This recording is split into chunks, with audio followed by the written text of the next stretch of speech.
Well, that was a relief, given everything that's happened over the last few weeks. And we probably could have made it more comfortable, given the situations we got ourselves into. We'll talk about that during the show, but all that matters are those 3 precious points. And incredibly, I count now 12 straight Premier League wins against teams from London. That makes no sense. And a full pull, or a Fulham pull, if you will, 6 points out of 6 against the Cottagers this season. Let's delve into our visit to Craven Cottage. Fulham 1, Aston Villa 2.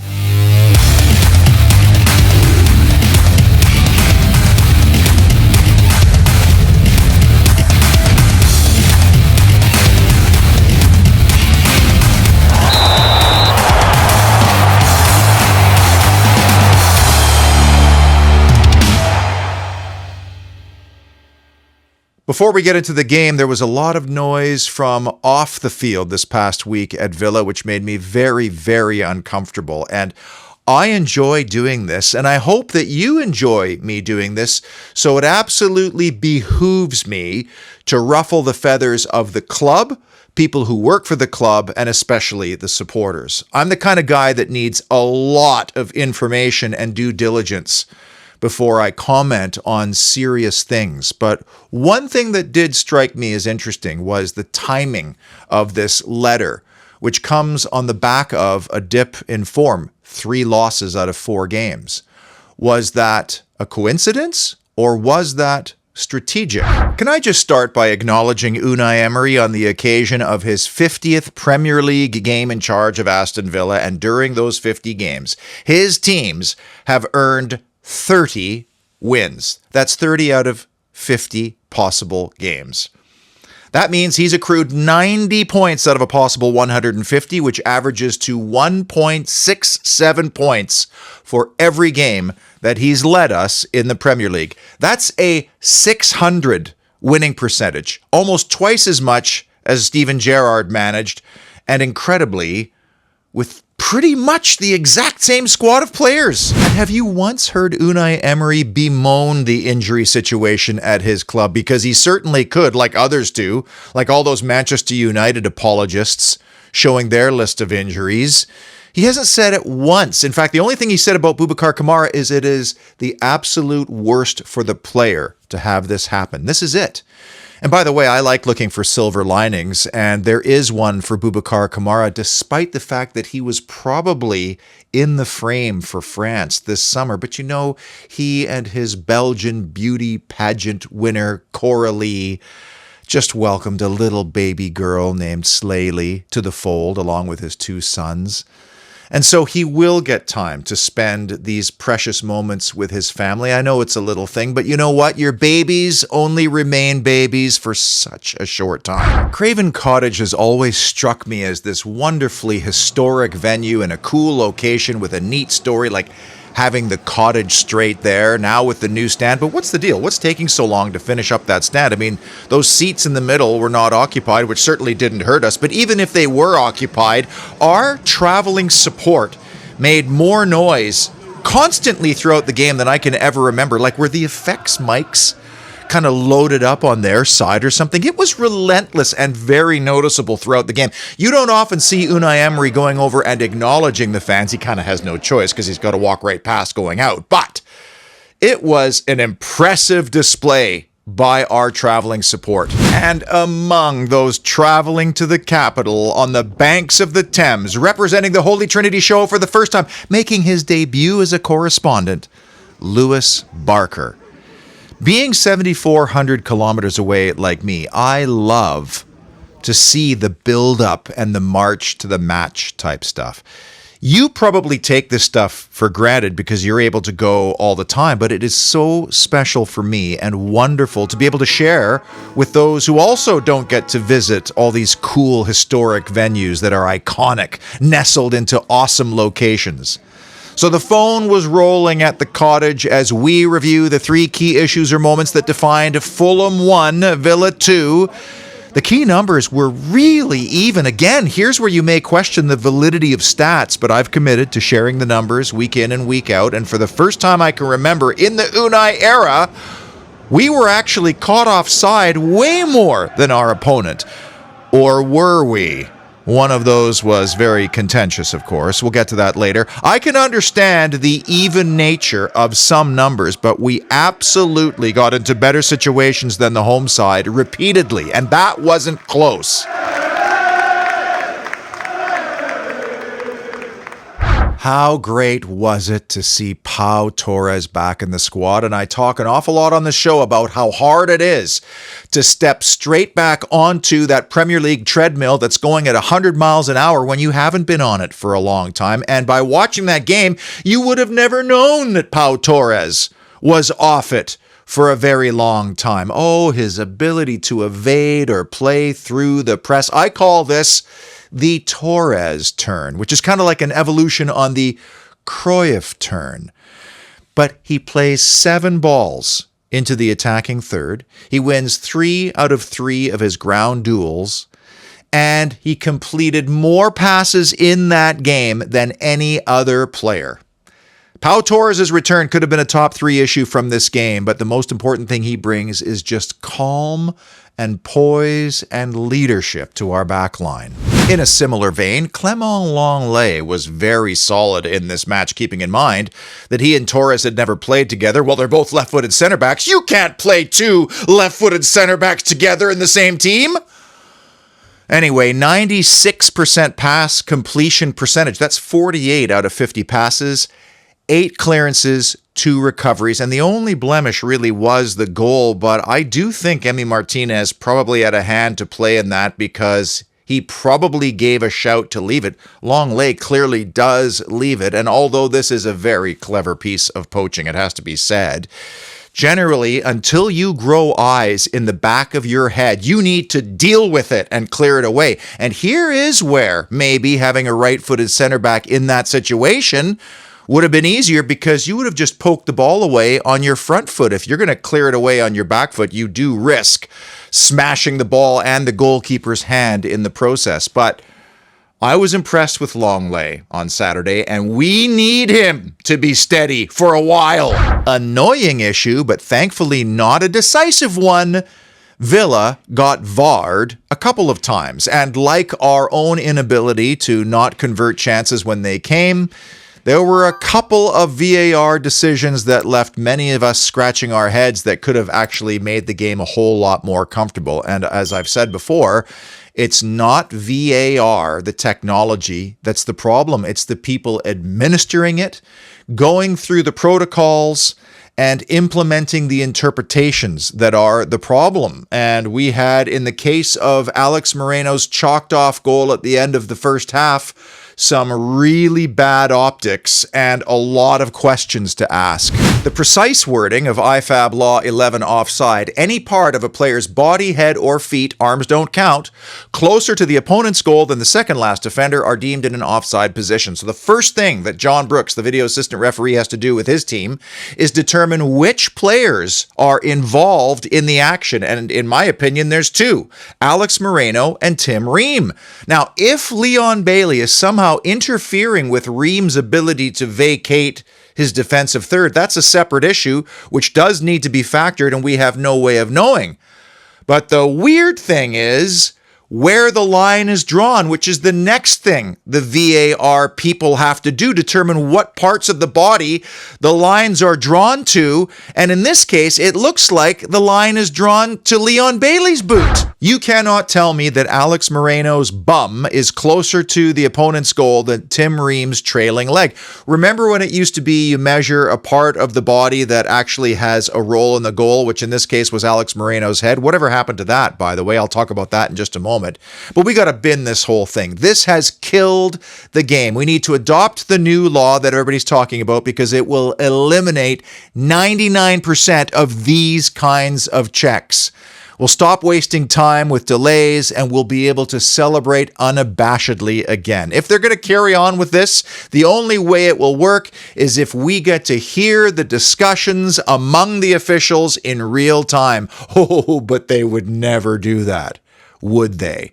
I may have my read on this whole thing totally wrong, but I also would not be surprised if Howard Webb had to issue another apology, which is easier to do because this moment in the end didn't alter the result of the game. And the other thing that worries me and kind of irritates me about this whole thing is that I believe that there have been adjustments and amendments to the VAR protocols that haven't been communicated publicly, and there's no transparency involved at all. I have no proof of this, but I do know that as every week occurs and different situations arise, PGMOL will make slight adjustments so that the same situations and interpretations don't repeat themselves, which I don't think is right. That means that we are now catering to the technology and working around it rather than the technology supporting the human element of the game. And instead of having more goals, we're getting less, plus we get lengthy interruptions. Obviously, going into halftime with a 2-0 lead would have been a huge boost to Aston Villa, but that wasn't the only time we didn't get the rub of the green from Stockley Park. Keeping in mind now that this was Lewis Smith's first ever Premier League game in charge, and he is the youngest referee in the Premier League. Might that influence how his colleagues officiate or make recommendations? Like, for example, might they try to insulate him from contentious moments or undermine him by having to revisit a decision he didn't make through going to the monitor on the field? All I know is that since VAR's been implemented, referees are only too happy to defer to Stockley Park. A great example, how on earth Mason Holgate wasn't immediately sent off for his horror tackle in the Sheffield United-Brighton game is utterly beyond me. Young Lewis Smith took the easy route out and said, oh, let Stockley Park deal with it. I'm going to take the penalty high road, play on. Meanwhile, Ollie Watkins has been hacked down in the penalty area in a great scoring position thanks to a beautiful ball by Leon Bailey. And I've always admired, respected, and enjoyed the analysis from co-commentator Efan Okoku. He's just very straight ahead. And I know he's a former striker, so maybe he's a part of the strikers union, but he said it right away. Defender got none of the ball, hacked down the forward. That's a penalty. He, by the way, also noticed that the laser lines were drawn to Leon Bailey's boot. Stockley Park was checking that for a long time. And I just wonder what those conversations sound like and why they didn't ask the young referee to go to the screen and make up his own mind. Now, I realize a penalty and goal would have effectively ended the game, but that should not matter. Match officials should never look at a game or circumstances that way. They should be applying the law consistently. Whether that foul occurs in the penalty area or at midfield, they should be punished the same way. And again, Efan Okoku made a great point. Were the people in Stockley Park insulating a guy who was refereeing his first Premier League game by not second-guessing him on the penalty incident and sending him to the monitor to potentially have to second-guess himself? And I wonder if Okoku is going to get tapped on the shoulder for that, because these are all Premier League productions, and this is big business sport now where Big Brother is always watching. Do not criticize, do not bite the hand that feeds. Which brings us to big issue number 3, squandered situations. I kind of lost count of how many really good circumstances we created, often from a turnover in midfield and then a break, something that I was worried we would lose without Boubacar Kamara. And yes, I realize that Yuri Tielemans and Jacob Ramsey are still on their way back to being in full beast ruthless mode, even though Yuri Tielemans did have a wonderful hand to play in the game-winning goal. And Jacob Ramsey was once again full of running, and a couple of times the ball burst off his boot. It exploded off his boot. And when he gets it back on target, it's going to be a very good thing. We need to be encouraged by what's happening with those two. One of the unfortunate outcomes of not being more clinical in those chances we created, or not getting decisions going in our favor and extending the lead to 3-0, is we miss out on an opportunity of giving meaningful minutes to some of these kids in our squad. Because everything you hear about Morgan Rogers is that he is perfectly profiled to play the role that Yuri Tielemans was playing in the pocket behind Ollie Watkins. Now, Big Tim did get some guard garbage minutes, and in his one significant action, he won a duel. But if you're up 3-0, you could say, okay, Tim, you've got 15 minutes. Show us what you can do. And Kane, Kessler, Hayden, go on, son, because we're a Matt Cash injury away from more big problems, even though there's a lot of people who are not convinced by Cash. Big moment, number 2, monstrous Martinez. Serendipitous that this was number 2 on the list, because this is a 2-point moment. Do you know, next year, maybe what I should do when I update the categories and points that I do at the end of these shows, I should keep tabs of how many points Debu earns us or preserves for us thanks to making a big save. Because on the stroke of full time, Adama Traore is sent clean through. He's onside. And have we seen this particular spread eagle save before in Emi Martinez's career? I don't know, but maybe he needs to trademark it. TM, Debu. I don't need to tell you how irritated I would have been had that gone in and equalized this game. Not just because it was poor old washed up Adama Traore, one of the most frustrating high potential signings we ever brought in, and now a bodybuilder in boots, but precisely because of all the squandered opportunities and missed chances to extend the lead in addition to the VAR foibles. But thankfully, we don't have to worry about any of that because Emi Martinez did Emi Martinez things. He came off his line quickly, made himself big, got into the attacker's head, and said no. Just before we get to number 1, this show's magnificent sponsor, 24/7 Services, was at a Holy Trinity show project this past week. More door work. There's been a lot of door work recently, but it's not just about beautification. It's also about security and keeping the weather out and the heat in, and I hope that Alan James, who watches this show and called them up, doesn't mind me sharing these photos. This is beautiful work. And by the way, that's a cat flap. So the cat wears a collar that tells the door to open and close. If anything else tries to get in, it gets electrocuted to death. Okay, that's not really a feature, but that would be cool, wouldn't it? Anyway, Alan's house is even more charming now, thanks to 24/7 Services, and coming very soon on the new website, you'll get to see some staff photos. We'll be sharing some videos of the staff in action on the social media channels. It's time to start your project, for goodness sakes. Call them up and get a fair quote. Let's go.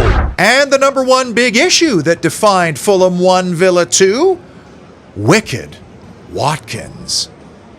Even when you score and it doesn't count, that can still be a harbinger of the performance to come. And rarely do we ever see Ollie Watkins this offside, but he wasn't to know, and neither was Bernd Leno. And Watkins buries this one with some authority. Did that set some kind of a tone for the rest of the game? Coming into this match, Watkins had scored 11 goals all time against Fulham, like his jersey number. And he would increase that total. The first one was a bit of a gift. I don't know if you've ever coached youth football before, but this was straight out of U12 Bronze Division when Anthony Robinson decided, yes, I'm going to make a square throw-in in the most dangerous part of the park, nowhere near Willian. And when the Brazilian finally did catch up with the ball, he didn't really deal with it, did he? Which might have contributed to him being dragged at halftime. And also credit to Jacob Ramsey. It was an awkward, untidy moment. What does he do? Keep it simple. Just give it to Watkins. From there, he made it seem so automatic and effortless, and he's still somehow getting abuse from segments of our fan base even as recently as last week. Now, obviously, I know that's not you because you have common sense and more discerning eyeballs. And last week, he did keep Højlund onside, which led to the opening goal. But this week, how many times did he get in front of the ball off a Fulham corner at the near post? Well, 3 times, twice with his head, once with his boot. He won both of his aerial duels.